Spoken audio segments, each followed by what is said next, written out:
There's nothing more a swimmer wants than to wear that gold cap and represent Australia. And to get medals, it's always so much fun. Budapest was magical. It was so special for me and something that I'd been training really hard for. Emily Seebohm in lane 4, the 25-year-old defending champion.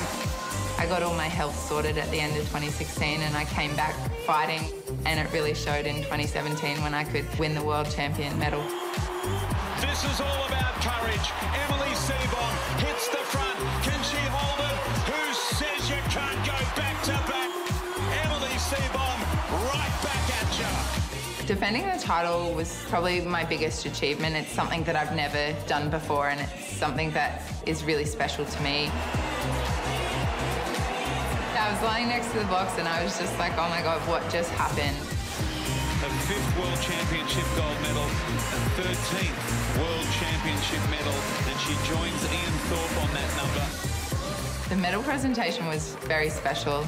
Having my parents in the crowd was extra special because I knew that they were watching and they felt, you know, everything that I'd been through over the last 11 years that I've been on the swim team. Competing for Australia is always super special, and to go up for my 3rd straight title at the Commonwealth Games will be so exciting, but I know it's going to be just as tough as well. There's so much great competition. But I'm going to put in as hard training as I can and get there and hopefully win gold.